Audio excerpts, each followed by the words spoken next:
Thomas Soto. Le gourou du Made in France à présent, c'est Anissé Mbida. Bonjour Anissé. Bonjour à toutes et bonjour à tous. Alors c'est décidé, on va relancer en France une filière de munitions petit calibre. Oui, mais c'est vrai que c'est paradoxal. On fabrique des chars en France, des porte-avions, des avions de chasse, mais toutes les munitions des forces de l'ordre sont importées. Il n'y a plus aucun fabricant français. Alors je vous laisse imaginer la catastrophe si un jour il y a un souci avec un fournisseur. Non, c'est vraiment une question de souveraineté nationale. C'est pourquoi Jean-Yves Le Drian, le ministre de l'Intérieur, tient à recréer de la défense. Oui, bien sûr.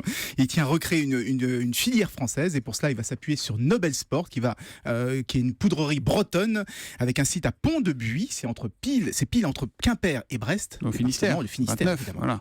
Il fabrique déjà des munitions aujourd'hui chez Nobel Sport. Alors oui, il fabrique des munitions, mais surtout pour la chasse et les sports de tir. Ils font pas du tout de munitions pour les pistolets de la police ou pour la gendarmerie, par exemple. En revanche, ils ont tout le savoir-faire. Donc ils vont construire une nouvelle usine et travailler avec les fabricants de machines-outils pour cartouches français, Manurin par exemple, et un spécialiste français de l'armement, Thales. Donc l'objectif de cette Dream Team, c'est de créer une gamme complète de munitions de petit calibre françaises. Mais ils vont fournir qui? Juste la police et l'armée française, c'est ça? Au départ, oui, mais avec le contexte international actuel, il y a une forte croissance du marché des munitions. Évidemment, on s'arme de plus en plus. Donc il y a certainement des opportunités à saisir à l'international, même s'ils auront là, du coup, beaucoup de concurrents. Voilà, c'est un Made in France nécessaire. C'est pas le plus réjouissant de tous ceux que vous nous avez présentés le matin. Nobel Sport qui devrait bientôt, c'est vrai, c'est important, qui devrait bientôt fabriquer des munitions françaises pour les forces de l'ordre. C'est donc du Made in Finistère ce matin. Merci beaucoup Anissé.